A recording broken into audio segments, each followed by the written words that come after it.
Hello and welcome to the Railroad Crossing Signals 101, where we will be talking to you about the importance of railroad crossing safety. As you can see, a train is approaching the crossing here in Fosterville, Pennsylvania. You can hear this and see the crossing gates going down. You can also hear the train horn sounding as well. But what happens if you ignore these signs and warnings and decide that you can beat the train because you think it's moving slow enough? Well, it doesn't turn out like you think it would, with you crossing right before the train, just like all the action movies. Chances are, all you will see is this view. That's right, you'll find yourself underneath the 1,000-ton metal behemoth. But why is this the case? Why can't a train stop like a car? Well, Dr. Norris will explain this in a very fast function. As we will discover from this brief lecture, the stopping distance is highly dependent on the coefficient of friction between the rails and the wheels. In this example, we will be using a nice round number of 0.2 for the coefficient of friction, which is symbolized by the Greek letter mu. This is the ratio of the lateral resistance an object affords as a percentage of the normal force exerted by the object. For instance, if we had a 100-pound box with a coefficient of friction of 0.2, then we could push on the side of the box with 20 pounds of force before it would slide. Using some common weights for freight trains of two 400,000-pound locomotives and 100 286,000-pound cars, we end up with a gross weight of 29,400,000 pounds, which can, under our theoretical circumstance, exert a braking force of 5,880,000 pounds.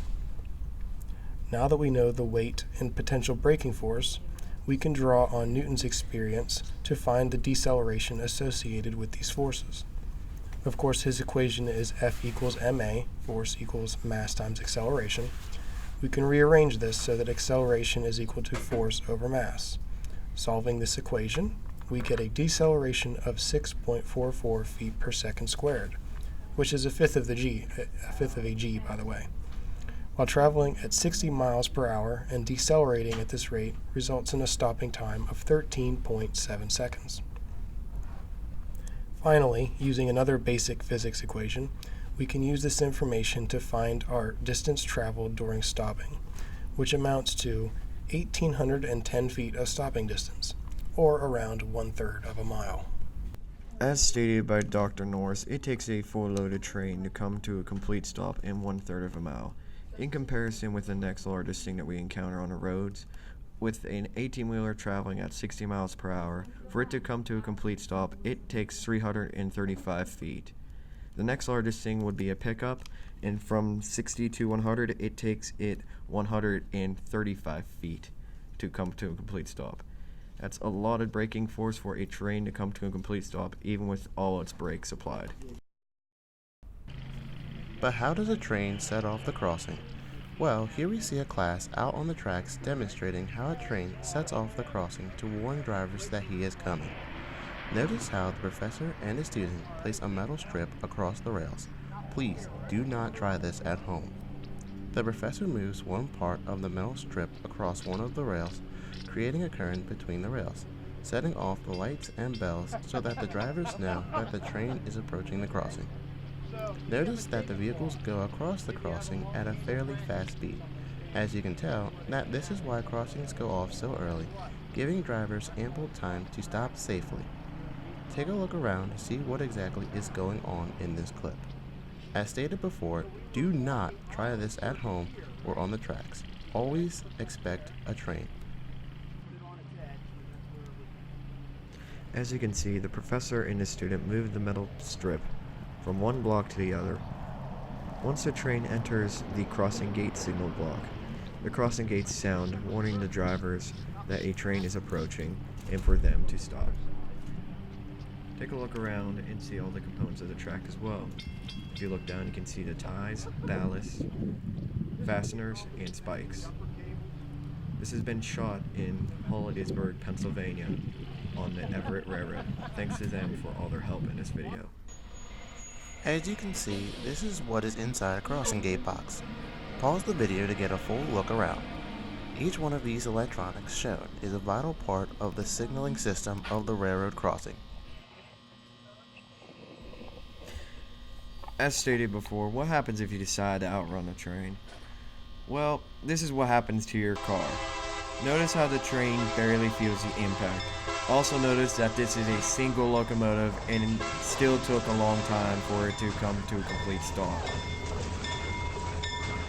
Here's what it would look like if you decide to outrun a train from an inside point of view.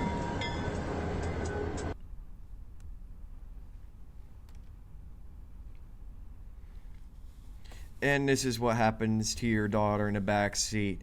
Notice how little Sophie is thrown from her car seat and underneath the train.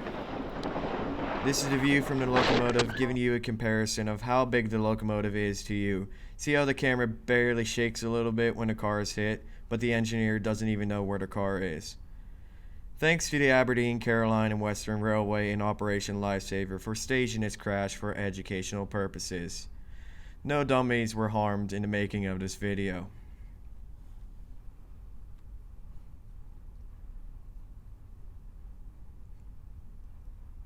Other vehicles have to take extra precautions, such as trucks carrying hazmat and school buses. Here we see both are crossing along Sugar Run Road. Observe as both stop and look for a train, even though the crossing gates are not down.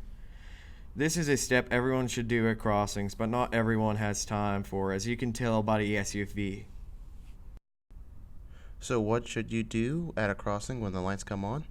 As we demonstrate here in Fostoria, you should always approach the gates at a slow speed and stop. Do not even attempt to outrun the train because you will lose every single time. Notice how I am in the background in my car as the gates are going down. As I approach the gates, the train has not arrived yet, but I still stop at the gate. That is because you never attempt to try to cross the gates when the gates are down, because you will lose every single time.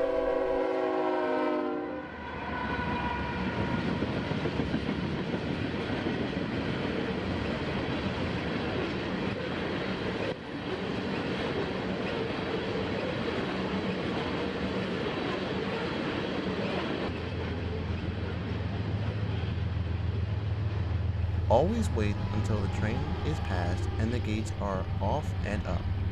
Only after these steps can you cross safely, as you never know if another train is coming from the opposite direction.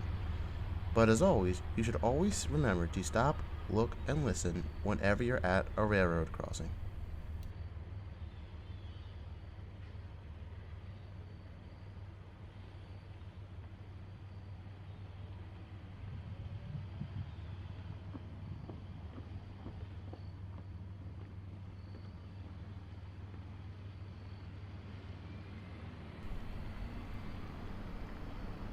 If you've ever wondered what a train's point of view is as it approaches a crossing, here it is. As you can see by Dr. Norris, we are just walking along the tracks here in Hollidaysburg again on the Everett Railroad.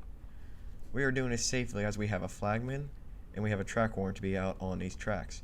Again, do not try this at home, nor on active tracks or even abandoned tracks, as you never know when a train is going to be coming. In summary, whenever you see a railroad crossing, always think of a train. No matter how long the train's been gone, or if the train has just passed, because you never know when a train is coming. Because no one wants to be an 11,000 behemoth, as you can see in this video. Thank you for the Everett Railroad again for providing us with this clip. And always be safe around tracks and always think of trains.